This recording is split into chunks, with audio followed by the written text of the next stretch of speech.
Hello বন্ধুরা, আপনারা সবাই ভালো আছেন। আজ আমি চলে এসেছি নতুন একটা রেসিপি নিয়ে। এখানে দেখুন যে রুই মাছ নিয়েছি,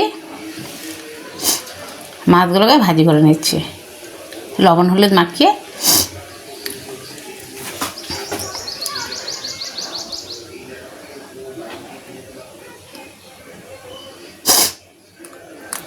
মাছগুলো ভাজি করার সময় একটা বড় পাত্র হলে বেশি ভালো হয় ভাজি করাটা।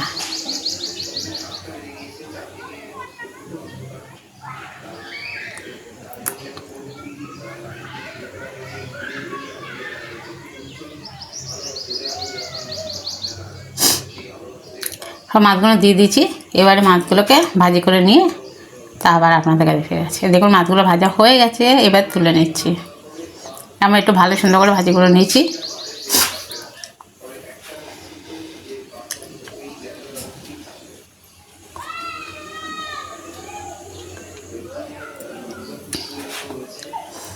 আসলে মাছ ভালো একটা কাটতে পারিনি, কিছু মাছ বটি দিয়ে ধার কমে গেছে, কিছুটা মাছ বড় ছোটো এরকম বিভিন্ন ধরনের হয়ে গেছে। তাই যাই হোক, তারপরে মাছগুলো সুন্দর করে ভাজি করে নিয়েছি একটু।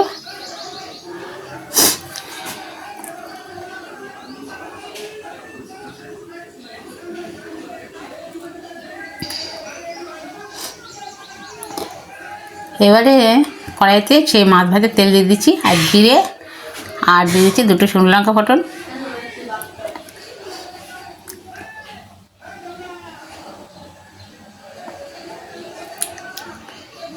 আপনারা এটা 5 ফোড়ন দিতে পারেন। এবারে আমি এখানে নিয়ে নিয়েছি একটু আদা রসুন আর পেঁয়াজ একসাথে বাটা, মানে আদা রসুনটা আলাদা আর পেঁয়াজটা আলাদা, একটু পেস্ট করে নিয়েছি।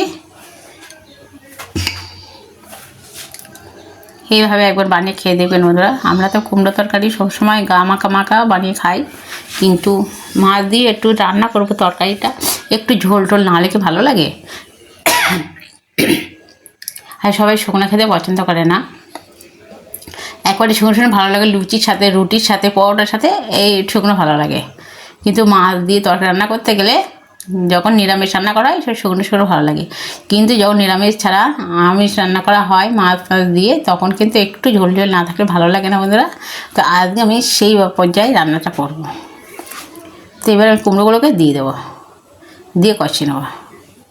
কুমড়োর পিছনটা নীল নীল ছিল, নীল নীল যে কুমড়োগুলো থাকে সেগুলো কুমড়োগুলো অনেক ভালো হয় খেতে। এই দেখুন আমি সেই নীল নীলটা রেখেছি।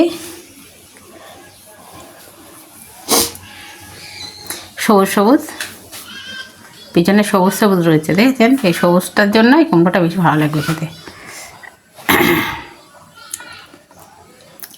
এবারে আমি কুমড়োটা সুন্দর করে একটু কষিয়ে নিচ্ছি।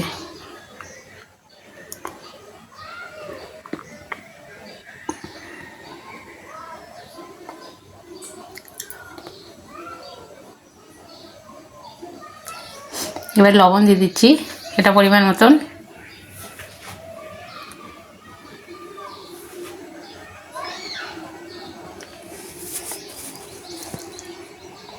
হলুদ দিয়ে দিচ্ছি।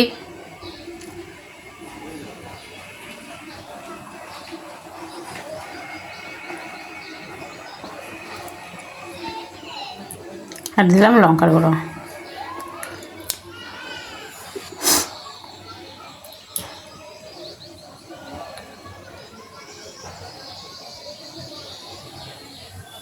এবার সুন্দর করে এগুলো নাড়া দিয়ে একটু কষিয়ে নেবো ভালো করে, কিন্তু একটু জল দিয়ে দেবো। একটু জল দিয়ে দিলে তাহলে মশলাগুলোর সাথে সুন্দরভাবে কষানো যাবে। মশলাগুলো যত সুন্দর কষানো হবে তত ভালো লাগবে খেতে। হালকা অল্প একটু জল দিয়ে দিলাম।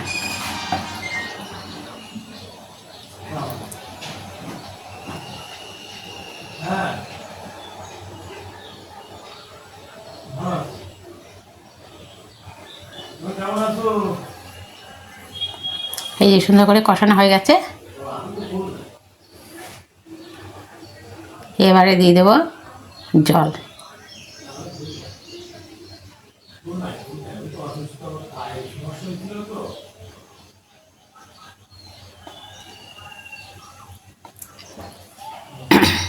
একটু ঝোল ঝোল রাখবো বলেছিলাম, আজকে সেটাই বানাচ্ছি।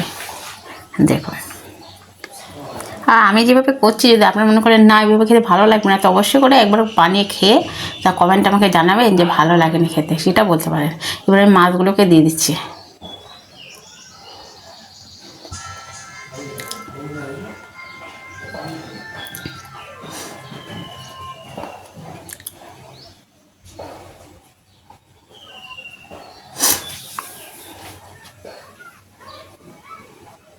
মাছগুলোকে দিয়ে একটু ঝোলের সাথে মাছগুলো ফুটবে।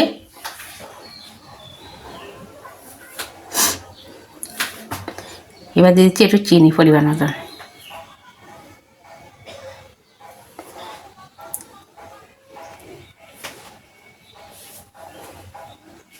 এবার দিয়ে দেবো জিরের গুঁড়ো, ধনের গুঁড়ো, আর দিয়ে দেবো একটু গরম মশলা, হালকা করে অল্প একটু গরম মশলা দেবো, বেশি না। দেবে সুন্দর করে নাড়া দিয়ে নিচ্ছি। এবারে কিন্তু আমার রান্নাটা হয়ে গেছে, একটু ঝোল থাকবে। আমি এবারে গ্যাসটা অফ করে দেবো। দেখুন এবার পরিবেশন করে দেখাচ্ছি। এর মধ্যে মাছগুলোর তলায় চলে গেছে, হয়তো অল্প একটু মাছ ওপরে আছে।